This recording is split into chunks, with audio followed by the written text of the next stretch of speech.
Good morning and welcome to Many Paths, Many Visions, brought to you by the Labyrinth Society and with your host, Christiana Brinton. Today, I'm speaking with Dr. Robin Dilley, a clinical psychologist and author who is also a workshop presenter for this year's 20th anniversary gathering in Woodstock, Illinois. If you're joining us on this GoToMeeting session, please mute your sound by clicking on the microphone icon in the upper left of the GoToMeeting control panel that will appear on your computer screen once you log in. If you call in by phone, you will not see this. You can unmute yourselves and ask questions during the Q&A session at the end of the interview. Find the GoToMeeting invitation posted on the TLS Facebook page, the Facebook Global Group, and on the TLS website under Media. This episode is entitled, What is the Path to Awakening Seeds of Compassion Within Ourselves? My guest, Dr. Robin Dilley, has a psychology practice in Arizona, is an advanced Veritas certified labyrinth facilitator, and author of In a Moment's Notice, a psychologist's journey with breast cancer. Greetings, Robin. Welcome to Many Paths, Many Visions. Thank you for joining me today. Good morning, Christiana. It's a pleasure to be here. Thank you for having me. Okay, so let's get right into this really juicy conversation. I really enjoy having psychologists and psychiatrists, people like this this program, because it's a whole nother aspect of working with labyrinths. And so let's first talk about your background, Robin. From your website, psychotherapyunlimited.com, I found reference to shame literature that you've studied extensively, and that you feel it is the, quote, trance of shame, unquote, that keeps people powerless to affect change in their lives. So what do you mean by this, and what other modalities do you use in your practice? Wow, okay. Shame is a very interesting topic and kind of difficult to understand, but let me start with my background really was in family systems because I enjoyed all the interaction in therapy with clients in the family, trying to get them to look at their history and their family tree and their interactions, but that just wasn't enough. So when I did my dissertation for my PhD, I ran across some shame literature. So I decided to do my dissertation on clergy and shame. So I incorporated family systems and shame theory at that time. And by the trance of shame, I'm really talking about what Tompkins' work calls the compass of shame. We believe that when we are shamed, and shame is pretty simple to understand if we accept it as part of our biology. Shame is something we all experience when we're going about our daily life and business and having a good time and a positive experience, and something comes along and interrupts that.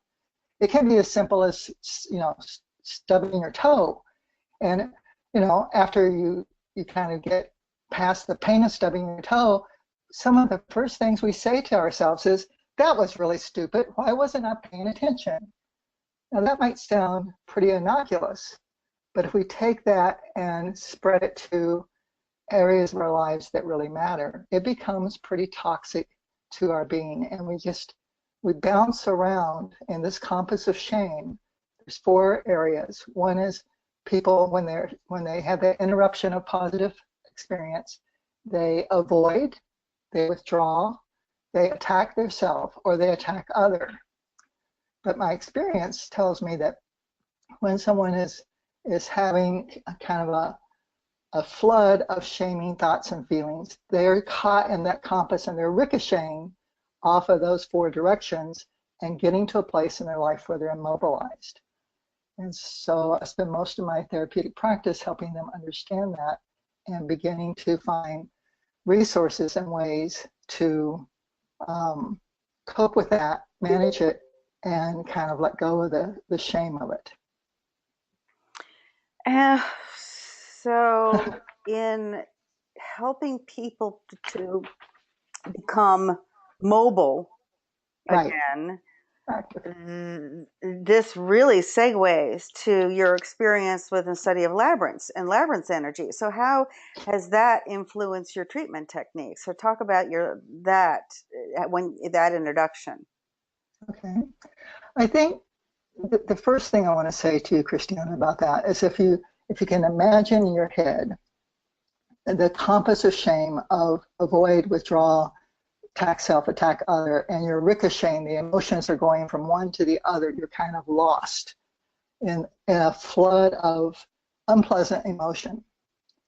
So one of the things that the labyrinth allows the client to do is to calm down their center, to stop that ricochet and be able to be calm. So in the process of knowing that that's the goal, is to get the client to take that breath, relax, calm down.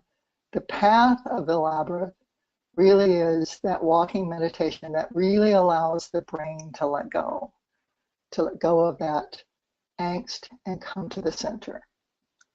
You know, for me, when I first heard about the labyrinth, it was in the early 1900s,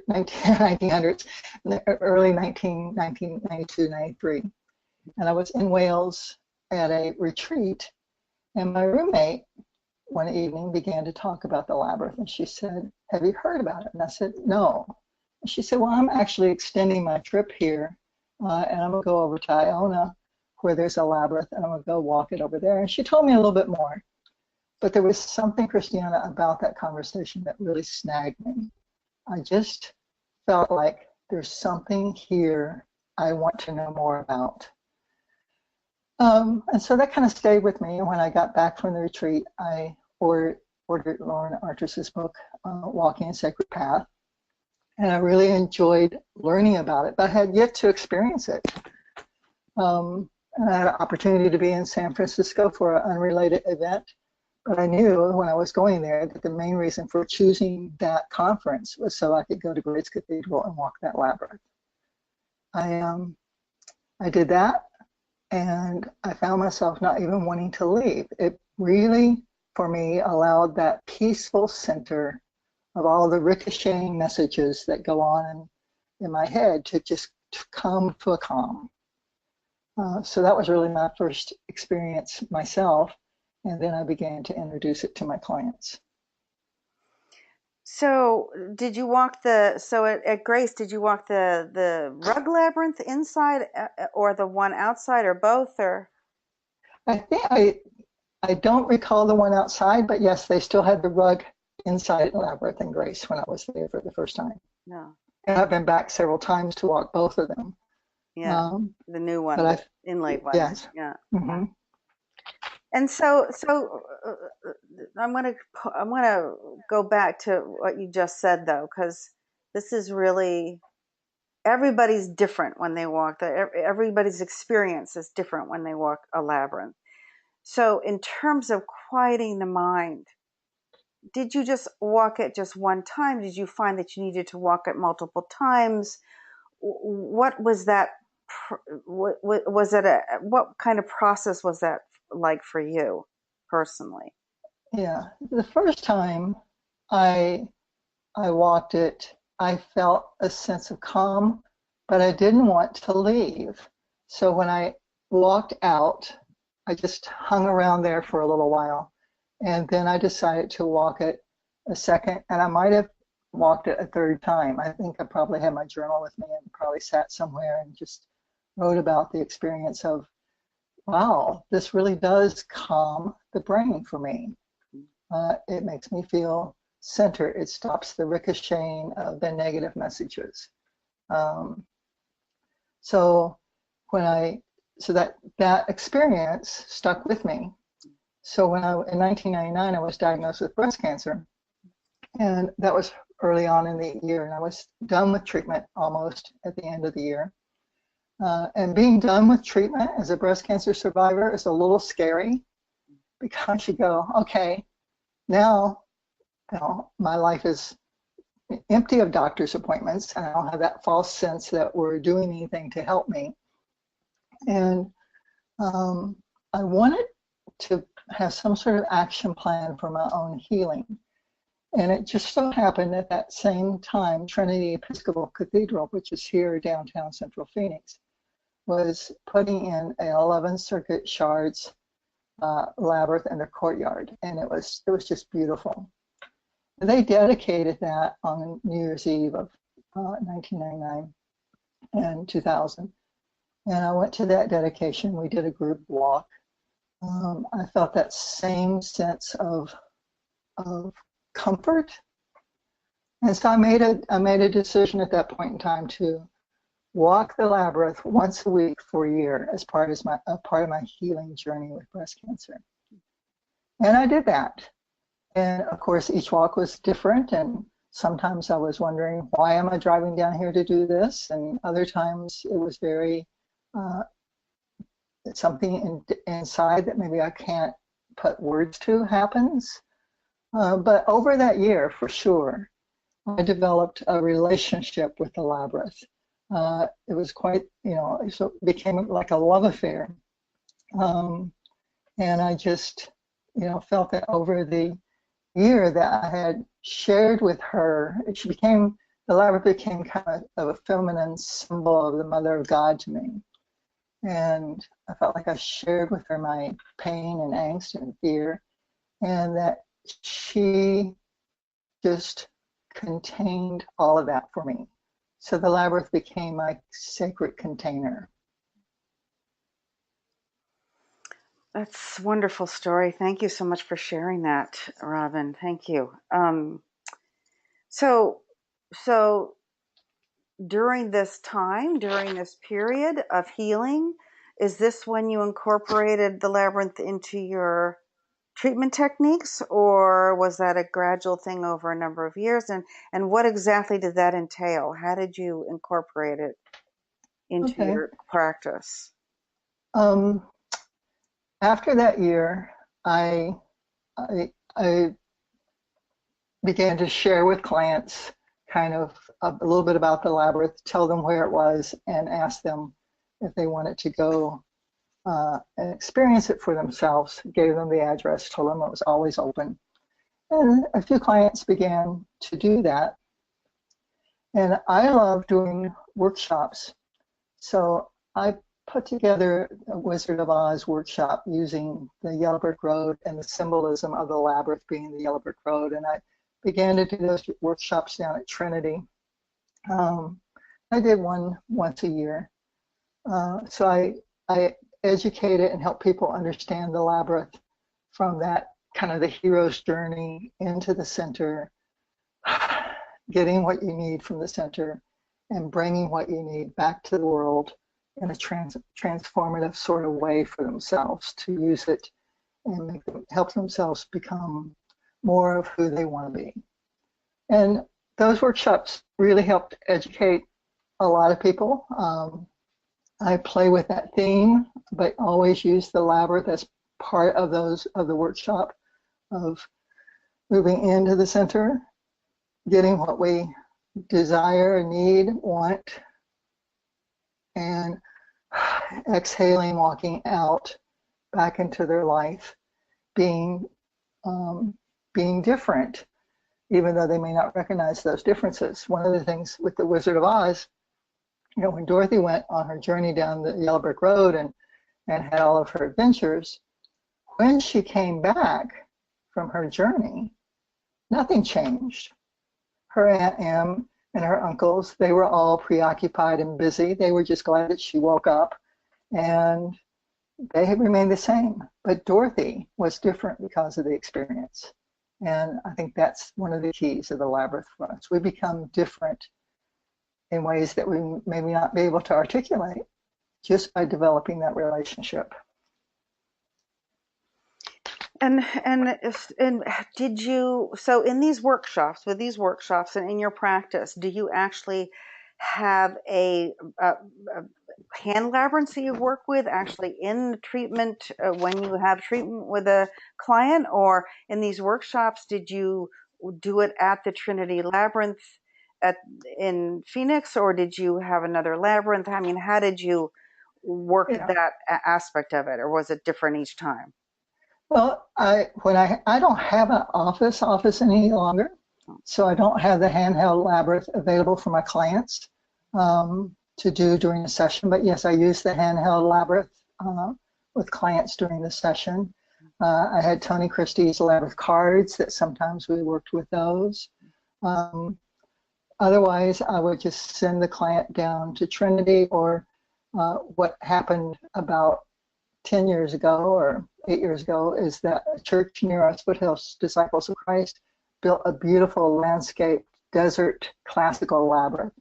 And that became much more accessible to my clients. Because it was closer, a lot more clients took me up on the idea of going and actually walking one.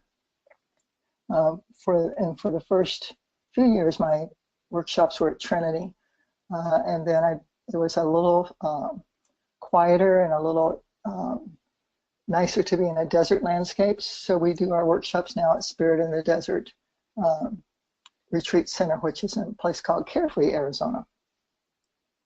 And where is Carefree, Arizona? West of or east of Phoenix? It would be northeast of Phoenix. Northeast. Okay. Yeah. So it's about 20 minutes out of town for everybody. No, okay, that's not too far. I see. No.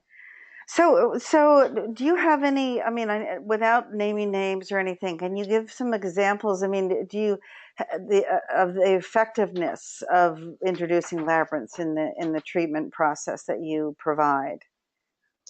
Have patients themselves said things to you?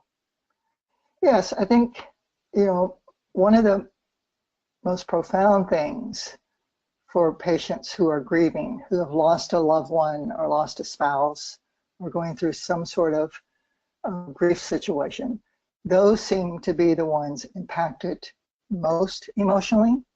They will come back to the office and say, I felt like God was really hearing me, or I felt like my husband knew that I was right there taking this walk because I missed him so much.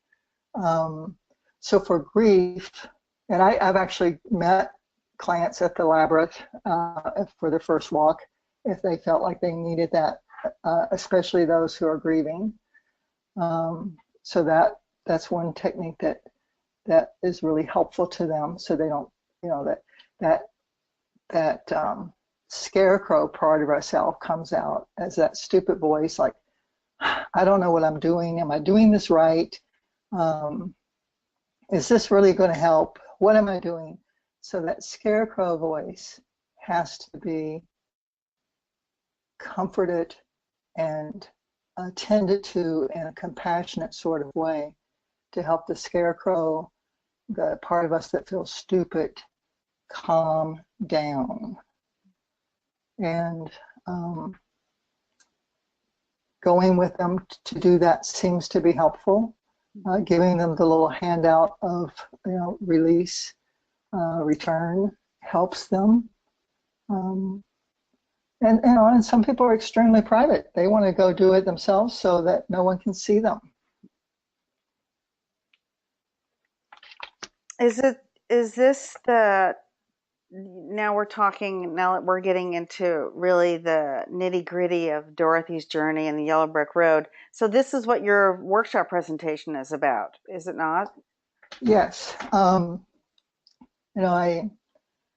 I presented at the Wisconsin Labyrinth Conference, and I used the theme at that point, Discover Your Inner Wizard. So this year, it's been a while since Wisconsin, and I've gone to a couple of gatherings in between. I felt like I really wanted to present again. So I looked back to my old standby, The Story of the Wizard of Oz, and kind of reflected on how could I make this story applicable to our theme this year, which is Seeds for the Future.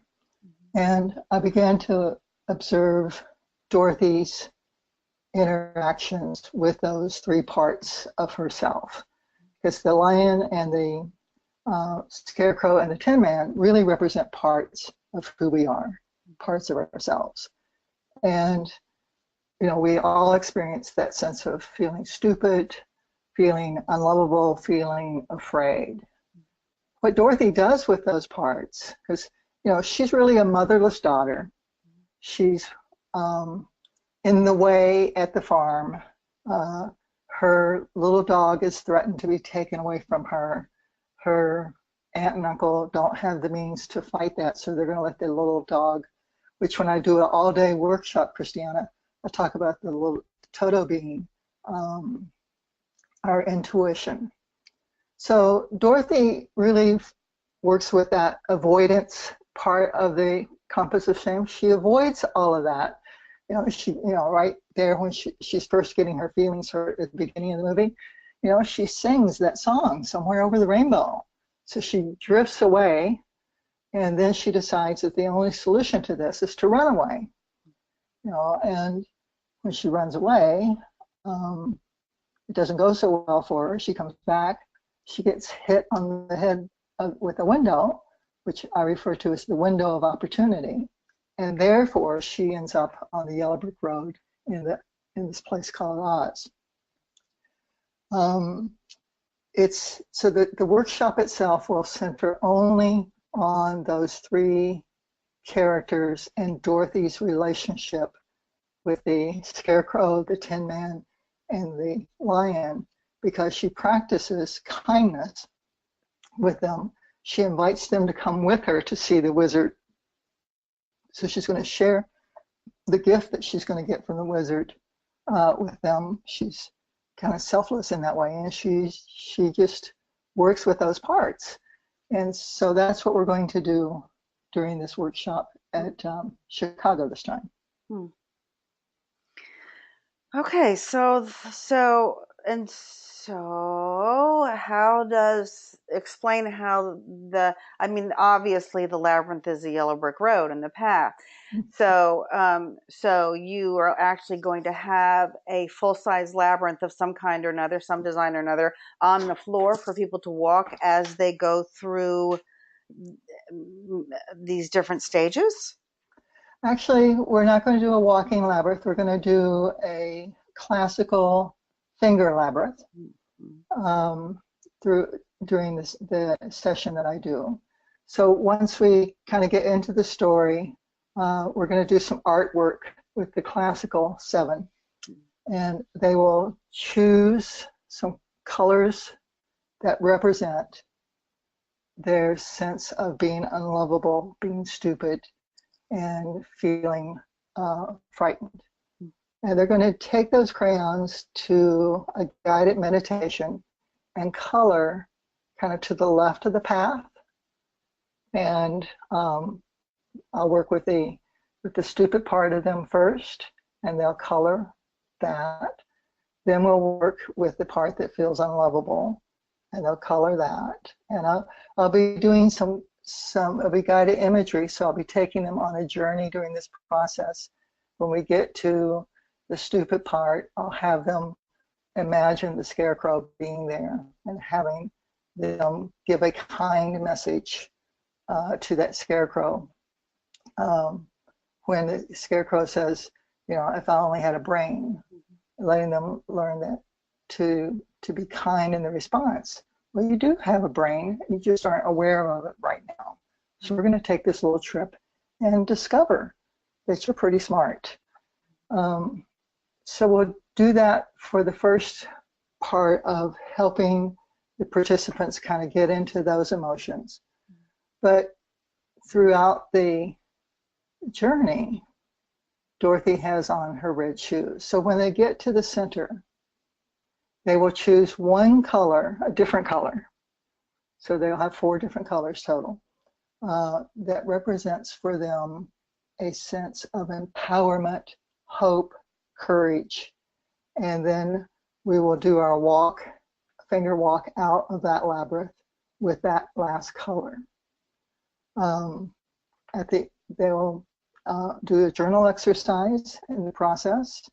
And when we're out of the labyrinth, then there'll be kind of a closing imagery piece with them receiving a seed, which will be a symbol for them to continue to practice their own seeds of compassion in their life. And okay, and you mentioned Toto as Mm-hmm. as symbolizing the intuitive aspect of oneself. Right. What would you say the good witch and the Glinda and the wicked witch are? What would you? Well, Glenda's interesting throughout the movie, and I think does a good job of helping us see that God is not Santa Claus and God's not over involved in our daily lives and choices. But there is one place where the group get themselves into trouble because they veer off of the yellow brick road and they run through the poppy seeds. Um, and when they do that, they fall asleep.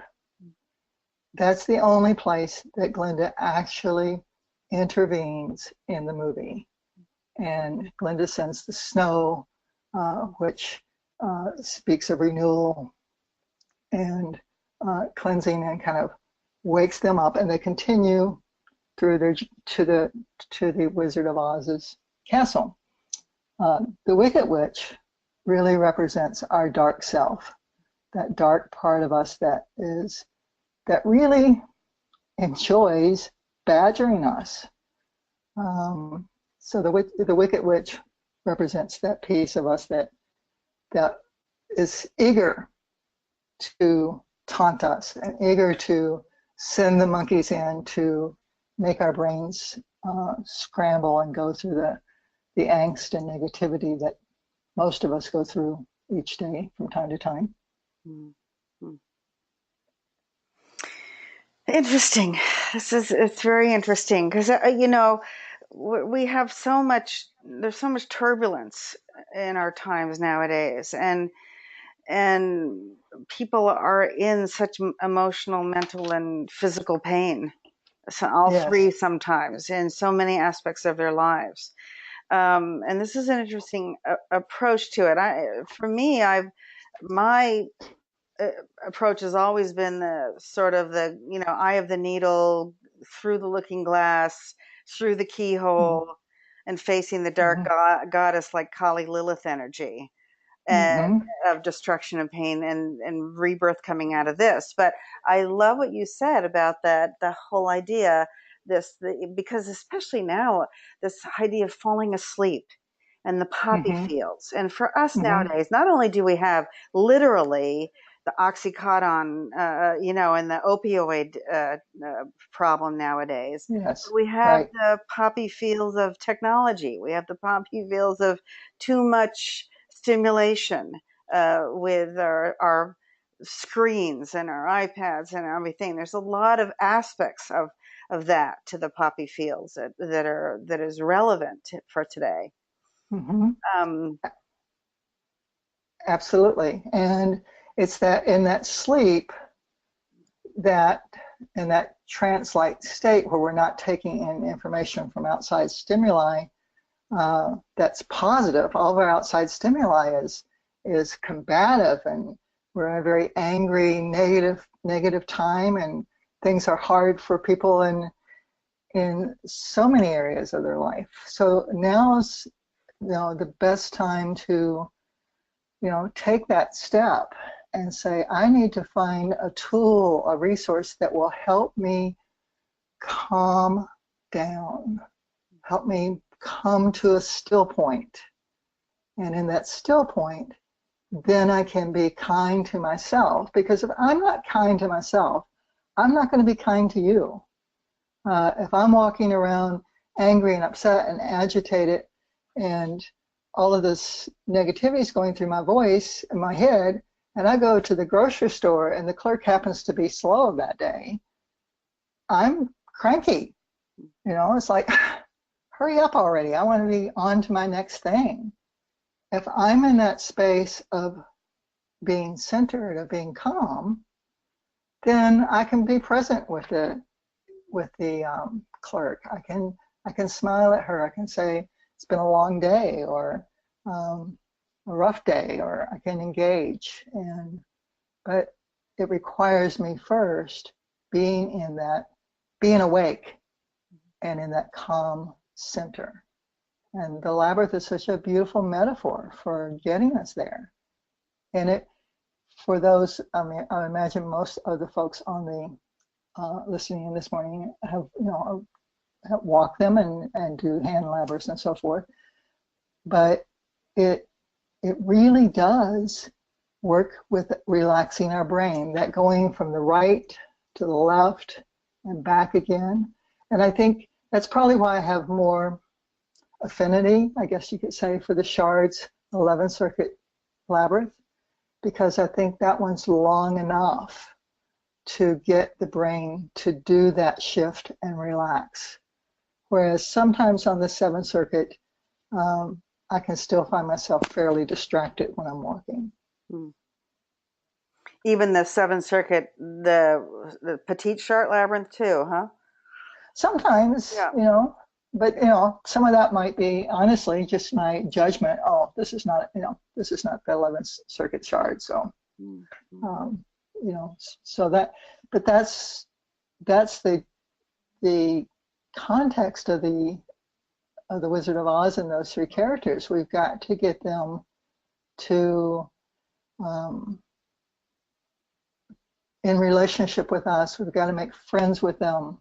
And by doing that, then we become kind and resourceful. They're incredibly resourceful. And by the time that you get to the end of the movie and you're looking back, you can see that all along it was the Scarecrow that had all the answers. If they were in a pickle and they needed a solution, the Scarecrow always had the answer. And the Tin Man always had the kindness. He was always the one touched by whatever was happening. And the lion was the one that led the team up the witch's castle. He led the way. So he demonstrates the courage. These three parts already have what they need, but because of the Wicked Witch, they don't believe that they have them. So they have to experience them. They have to experience that they are smart and that they are lovable and that they are courageous. Okay, so now I'm going to ask you another question, though, because there's an Ariadne thread to me that runs through all of this, and that's the aspect of trust and faith. And so talk a little bit about that, because they had to trust one another in order to get through it, and they had to do it together. It wasn't one being the better one or anything. They had to come together and work together. Right. And I think that, yes, they came together and worked together because Dorothy was equally kind to each one of them. She didn't have a favorite. She was kind to the Scarecrow and to the Tin Man, and even with the lion and his courage. If you recall in the beginning of that relationship, the lion is projecting out all of this bullying behavior, and he's bullying Toto, and he's trying to bully the Tin Man and the Scarecrow, and Dorothy has to slap him to get him to calm down. So with our fear, we have to be firm. We don't get abusive, but we have to be firm. We have to say, I know you're really scared right now, but you've got to pull it together. Stop that. Take a breath, breathe, and continue to breathe in and out until you can get past that anxiety. So these three characters, come together to work as a team, needing each other. And they show that resourcefulness. So what's occurring to me as I'm listening to this, and I do want to know what you hope the participants in your workshop at the gathering gain from this experience. But I also, in your practice, first of all, or in the workshop that you've already done related to this theme, did you find that there was a difference um, it, it was a different way of approaching this depending on the demographic of the participants, the people participating. In other words, would a First Nations person who's a patient of yours have a different sense of this or a different approach to this than an African American or someone who has disabilities of any kind, physical and mental, emotional, or whatever? I mean, is there a demographic uh, uh, uh, component to this, or is this that would make it a different way of approaching this for different people, or different groups, different sociological groups, or whatever? Just Right. I think, curious about that. yeah, and with different groups, I may change the story to something different. But um, at one of my workshops, when I had a Native American woman attend, and I knew she was going to be attending, and I asked her if she would bring her sage, and I let her kind of do a little opening prayer in her language, and she then walked around the outside of the labyrinth with the sage and kind of saged the labyrinth as a way of opening it for us that morning.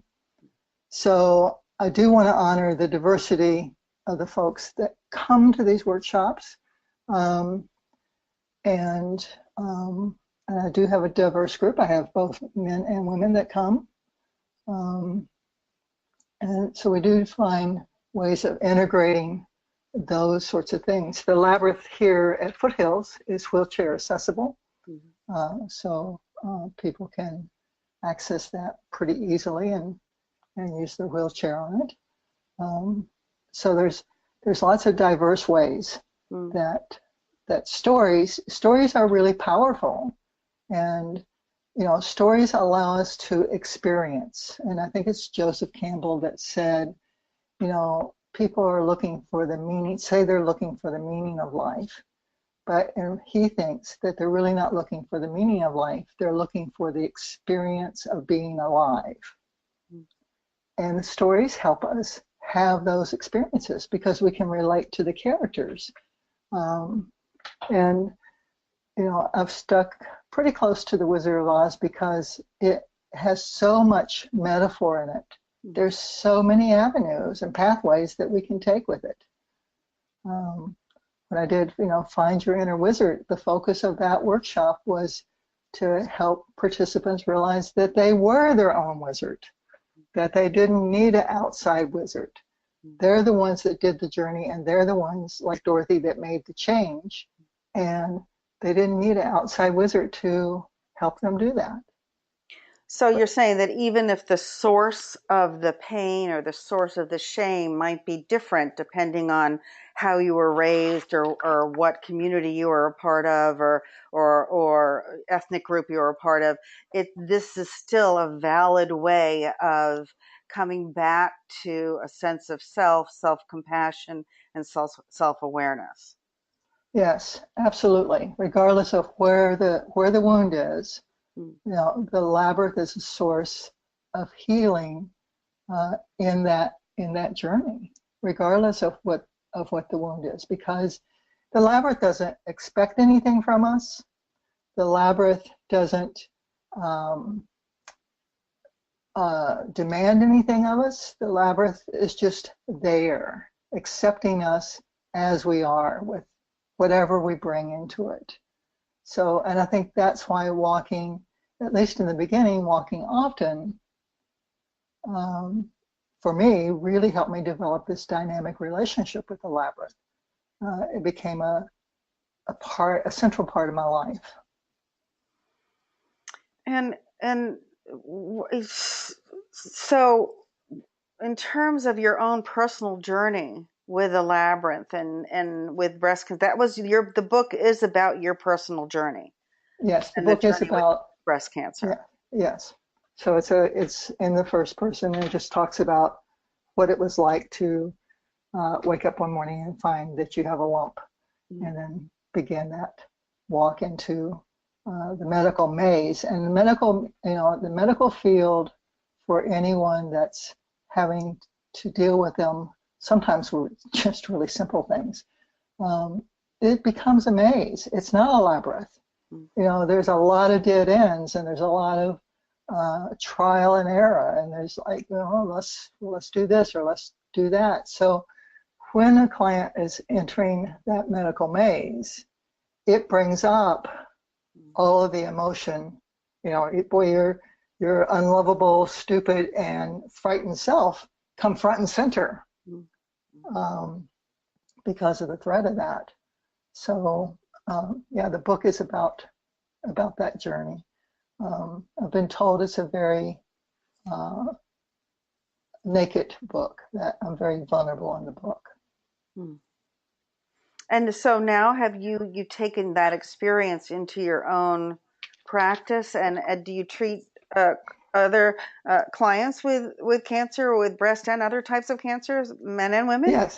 Yes, I treat all sorts of people with different issues that they're going through, whether it be depression, anxiety, life transitions or changes, grief. But I have a significant amount of cancer patients. And my goal in working with them is to help them navigate that maze, mainly by using their voice to ask questions and to get attention and to get the treatment that they feel like that they deserve and need. So I work with quite a few cancer patients along that, and that's my focus with them, is helping them stay present to the process, have a place for their scary emotions, and then to use their voice with the medical maze. And do you use the labyrinth in this treatment with anything? Yes, I introduced the labyrinth. I probably introduced the labyrinth to 95% of my clients. I might introduce the labyrinth to ones that I know are going to give me resistance, and are going to say, I'm not into that spiritual thing, or how's a walking meditation going to be helpful in the middle of this? So sometimes I'll be kind of playful in introducing it to those who I know are going to be resistant. Some of them choose to stay resistant. Some of them actually begin to, I don't know if they'll openly admit it to the people that they're around, but at least they'll admit it to me, enjoy that sense of calmness that the labyrinth provides for them. So in your opinion, how valuable do you believe the labyrinth is in clinical practice, no matter the application or focus? I mean, do you think that this is, whether you're treating them with the modalities that you use or other types of modalities, do you believe the labyrinth is a valid tool? Let me address that in a couple of ways. Okay. I think there was a time in our field where clinicians were practicing really good psychotherapy, using a lot of experiential techniques. But in the field over the last 10 years has moved to a very cognitive behavioral therapy model. So it's really just about talk and cognition, with the idea that if you change your thinking, you change your situation. Well, if that were that simple, then everyone could just read a self-help book and they would be just fine. It's not about the cognition, it's about the experience. And so I can go back to Tompkins' work a little bit. One of the things in the shame literature says, we're pre-wired biology for 9 different affect or experiences that we have. And we've already talked about shame being one of those and what that does. But one of the positive affects or experiences that we all experience is a sense of interest. the sense of curiosity and being curious. And your labyrinth is not just your everyday homework assignment. It's not having to journal one more time, or it's not about using your words. It's not about reading how to stop a behavior. The labyrinth is an interesting experience that brings up curiosity in people. So they become engaged because it's something new. So then most of them are very willing to go try it because they've never heard of it before. I say you might find it helpful. It might not speak to you at all, but it's worth a try. So I think using a labyrinth in psychotherapy is 100% better than using cognitive behavioral therapy.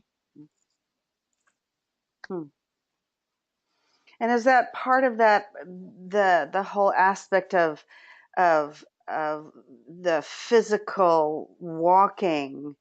Just you're embodying the treatment, you're embodying the healing, it is actually physically becoming a part of you as you're walking, and multiple times. The more you walk, the more the healing, the quieting takes place. So there, it's the brain and the body, and hopefully then the heart that you're coordinating together, which the cognitive therapy I don't really think addresses that whole heart centered. No, it doesn't address that heart-centered place. But the act of walking, or even with a handheld labyrinth, and walking that with your fingers or a stylus, it pulls you in. It pulls you toward. So Robin, you just stopped. Can you hear me now? Now I can hear you. Okay, my mic's on. I haven't touched anything. All right, so it pulls you in. Yes, so it pulls me in, and then it allows me, the closer you get pulled into the center, the further away the negative talking goes, the negative chatter. The chatter goes further out, and you can't hear it anymore because you're pulled into that experience. Right.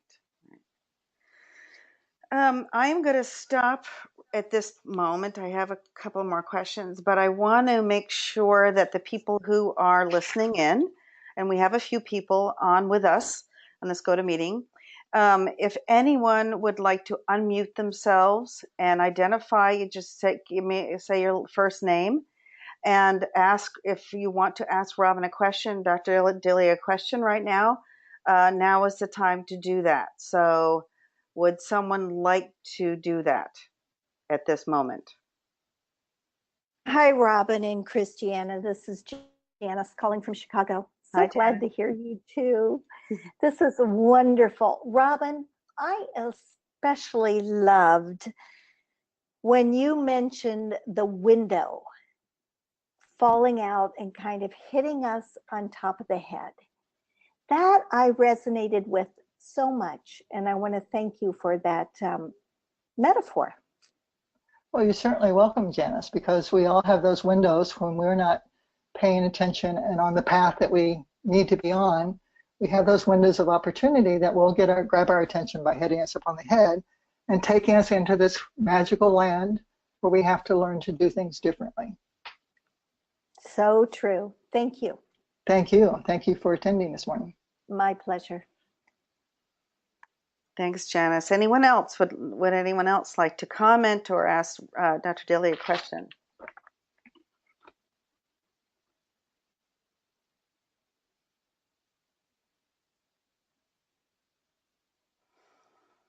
Okay, that was great. I'm so glad Janice said that, because I thought of that too. I was thinking, oh yes, the window of opportunity. Yes. We do have those. And do you think, now speaking to that, since I would say my own personal experience, since walking labyrinths, so over the past 20 years or so, yes, I have found that I have been more open, the more walking I do, the more work I do with labyrinths, the more open I am to those windows of opportunity bumping me in the head. You know, I think that there is a connection there. And people talk about synchronicity, but I think it's also that the more, it's like a muscle. You build this muscle of self-compassion or self-awareness, or where you're quieting the mind and you're connecting the mind to the heart and to the body, that those windows of opportunity are less bangs on the head, more just right there in front of you, that you can see and go, oh, yes, I definitely want to step through that door, or step or open that window, or go through that keyhole. Yeah, I think that's one of the things that any type of discipline that's meditative and keeps our heart open, then allows us to experience those synchronicity sorts of events and be conscious of them, be awake. We're not asleep in the poppy fields anymore. Mm. So, okay, so I'm going to do a what if. So Okay. you're doing the workshop and people are finished, and then somebody says, well, how do I prevent myself from sliding backward? Like, you've given me these tools. I understand. I've been walking the labyrinth here a number of times, or I'm at the gathering and I'm walking.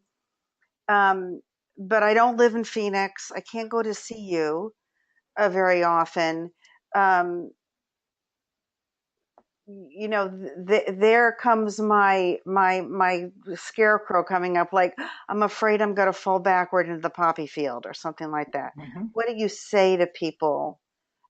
I think that's, Christiana, my opportunity for my playful self to come out a little bit and to remind them that, yeah, you're going to go to sleep in the poppy field again. You know, you're going to slide back a little bit. You know, sliding back's a part of life. And the labyrinth, you know, mirrors that, you know, especially in the 11th circuit and sometimes even in the classical, where you have that sense that you're almost to the center.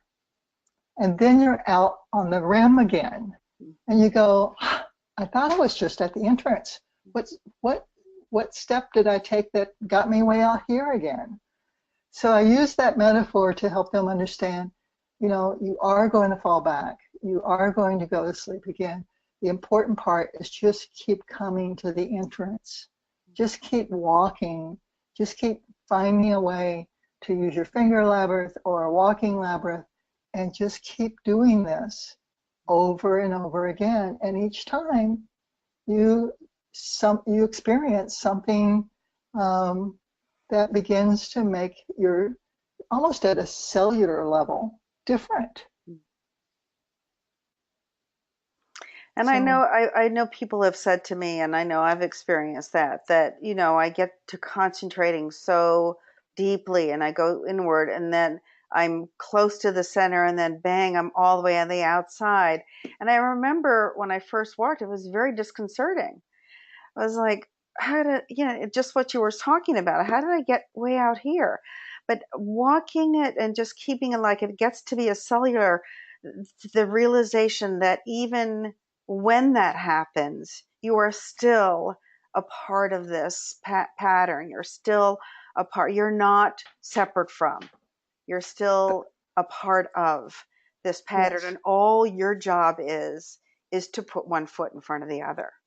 Continue, which is what you just said. Just put one foot in front of the other and trust. And I think that's also where that trust comes in, that trust aspect, you know. And I think the labyrinth helps us to trust, because it is a visceral, physical, visual explanation or learning process. You know, this is what happens, and you're still in the path. You're still doing the process. Just keep going. Right. And I think that's something that is why the labyrinth does help in these situations. But I just love that you're using the Wizard of Oz and Yellow Brick Road and bringing this. I think it's just a perfect use of the labyrinth in clinical practice. And it just is a brilliant adaptation and application. What's the next step for you, Robin? What out of this what is blossoming on your own path? Oh, I can't hear you. So you've gone out again, Robin. Are you there? Oh dear. She'll be back. Robin, hello? I am here. Okay, there. Okay, now I can hear yes. you again. Okay. Yes, it was my internet. It said I had a slow connection, want me to switch to phone, so I couldn't hear you for a minute. Okay. Now I'm back. All right. So I just was wondering where are you on your own path? What is the next step for you? You're using this in your own practice and you're doing workshops, and what's the next step for you? Okay, like I said, a couple of years ago, I gave up my actual office, so I'm seeing clients virtually through the computer, which usually works a little better than it did today. And I'm continuing to do that, but I've cut back quite a bit, so I'm doing a lot less hours of that. And this has provided me an opportunity to continue my writing. So besides In a Moment's Notice, I have a breast cancer A to Z mindful practices book that's just exercises and alphabetic sort of letters of mindfulness, helping patients who are in treatment. So it's actually for the person that's in treatment. I have another one coming out soon that will be the same type of book called the ABC Workshop for Cancer Patients. It'll be out sometime this fall. And I have a journal that Writing Your Way to Healing and Wholeness that helps clients really work with their family of origin issues. So that's what I've been doing a lot more of since I've cut back on the practice. I want to do more writing, but what I really want to do and where my passion lies right now is in doing these workshops. So I think that's why it was important for me to apply to present this year, and I'm very excited about being there.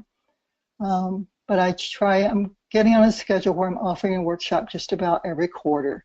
And I really want to see that develop and take off. But, I'm really very shy at the core. So marketing these workshops is a real challenge. I would rather throw up than just, speak to someone about why they should come to this workshop. So that shyness really doesn't help me much when it comes to actually getting out there and building a base. So, well, this podcast, I hope, will be helpful. You certainly can pass it on and to your clients and people who are curious about what you do, and we use our own medicine to heal ourselves. So there you are. You're using the labyrinth and trusting that it will provide what you need when you need it. And I think it's wonderful. I'm so glad you're writing these books, because I know so many people who have cancer, have loved ones who have cancer, are going through, have lost someone who has cancer. We live in such turbulent times. It's so difficult nowadays. So any kind of help like this to help people deal with it, I think is so valuable. So thank you so much for providing that for people. And the workshops you'll be using labyrinths in these workshops as well, the ones that you are planning on doing? Yes, for the last couple of years, every workshop has included a labyrinth walk. One of the things that I've been playing with on my own now is making the finger labyrinth more therapeutic. So I will probably expand the place that we usually hold the workshops, and there won't necessarily be a walking labyrinth. Then I'll use a handheld labyrinth for the actual experience of walking. So. Well, thank you so much for joining me today. And I just wanted to make sure, is there anyone now who wants to ask Robin a question? We're at the end of our time, but if you'd like to say anything now, or you'd want to speak or ask Robin a question, please go ahead. Yeah, I welcome any questions that you have. I have a comment. This is Marion. Hi, Marion. I found this extremely helpful, especially in line with your new post on shame and the relationship, divine relationship. And I especially appreciated you talking about resistance and the labyrinth, because that's exactly what I feel. Even though I know that we become different because of the labyrinth experience or centering prayer experience or meditation or whatever. But I find resistance when I go to approach it. So I really appreciate this whole thing. Thanks, Marion. I really appreciate you being here and be curious about how it continues to evolve for you.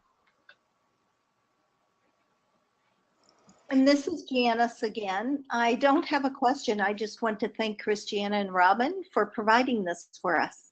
Thank you. You're welcome, Janice. Thank you.